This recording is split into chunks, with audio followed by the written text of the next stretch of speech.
todas iguais, né? E para o emagrecimento, a gente leva em consideração ao fazer um plano alimentar macro e micronutrientes. Micronutrientes a gente calcula em microgramas, as vitaminas, os minerais, as partes não calóricas da dieta. Os macronutrientes a gente divide em 3: gorduras, proteínas e carboidratos. Tem a do álcool também, importante frisar, porque eu sei que tem gente aí que gosta de consumir eventualmente. O que acontece? Qual a diferença calórica entre eles? A gordura tem 9 quilocalorias por grama. O carboidrato e a proteína, 4. O álcool, 7. Portanto, vocês conseguiram perceber que a gordura tem mais que o dobro de calorias do que o carboidrato e a proteína, que são os outros macronutrientes que a gente usa no plano dietético. Então vamos começar pelo carboidrato. Qual a função dos carboidratos na dieta? Tem gente que diz que é só engordar, né? Conta aí, Murilo. Bom, então, tratando de macronutrientes, começar falando do carboidrato, vamos primeiro lembrar quais são os alimentos fontes de carboidrato, né? Então você tem principalmente as frutas, a grande maioria das frutas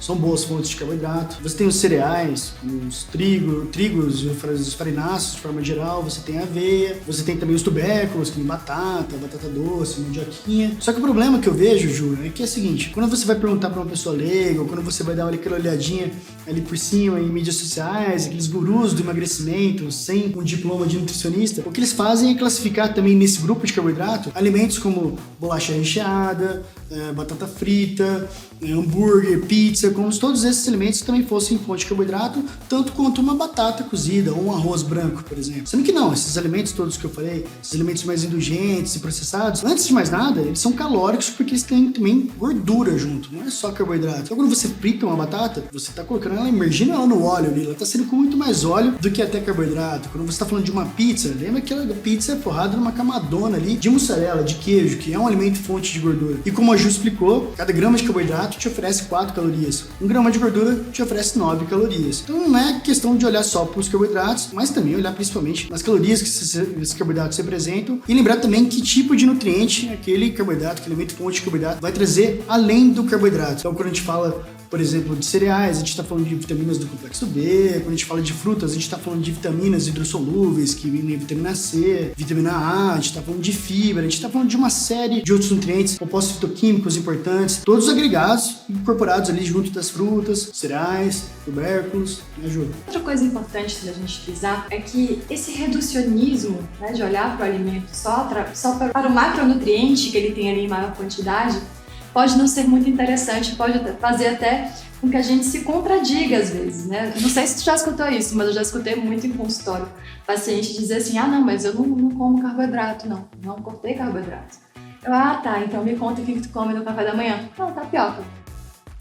Esse reducionismo de olhar para o macronutriente como se ele fosse o responsável por todo o sucesso, pelo fracasso de um plano dietético, faz com que a gente cometa esse tipo de gafe, né? E assim, além do carboidrato ter essa função hedônica, né, de ser gostoso, de estar aí nesses alimentos que são bem palatáveis, bem saborosos, ele tem a função energética, né? Saco vazio não para em pé. Sem carboidrato a gente não consegue ter energia da mesma forma, a gente não consegue performar da mesma forma, né? Tu que atende bastante atletas, como é que um atleta se vira sem a quantidade adequada de carboidratos, sem a quantidade de energia adequada? Como é que pode? Como é que ele performa bem? E daí, como você começou falando ali, tem muito essa questão por trás de eu não tirei o carboidrato, eu não como carboidrato, porque as pessoas criaram essa lenda urbana do que o carboidrato engorda. Tem essa questão calórica, que eu falei que se você tira os alimentos que você está classificando como carboidrato, de repente um hambúrguer, uma pizza, são alimentos que são calóricos, antes de mais nada, mas por que as pessoas têm medo de um arroz ou têm medo de uma batata? Para contar essa historinha, acho que a gente tem que voltar lá na tal da hipótese da insulina, né?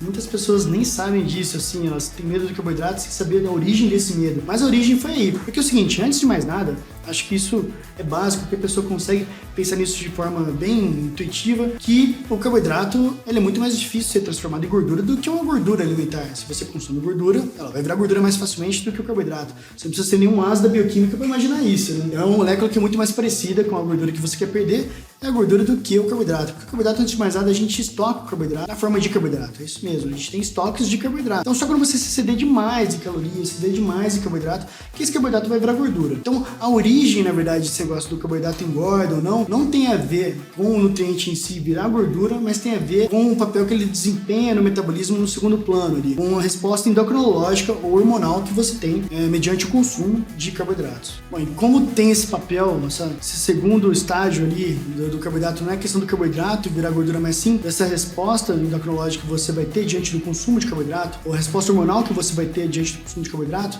tem a ver com a insulina. A insulina é um hormônio que, a grosso modo, é um hormônio que quando você ativa ele, seu corpo entra em modo de construção. Quando a insulina estiver alta, seu corpo está construindo. E só quando ela está baixa que seu corpo começa a realizar quebra ali, né? Logo as pessoas, esse curso colou, né, Jude? Pô, se eu ativar esse hormônio, ele está construindo, eu não vou conseguir emagrecer enquanto ele estiver mais alto. Só que a gente tem 1000 formas de quebrar essa teoria super reducionista, mas a mais fácil de todas é o seguinte, é só te contar que não é só o carboidrato que ativa a tal da insulina. Um pedaço de bife, a carne vermelha, por exemplo, ativa a insulina tanto quanto um pum-puma. Praticamente todos os alimentos, quando você sente o cheiro do alimento, ou quando você começa a mastigar o alimento, você já tem um reflexo ali, você já tem uma resposta do seu corpo que é produzir insulina, que ele tá vendo, ele tá percebendo que tá entrando no alimento ali. Então não é excluindo o carboidrato que você vai reduzir os níveis de insulina, e muito menos reduzindo os níveis de insulina que você necessariamente vai queimar mais gordura. Então essa história não faz sentido. Nenhum.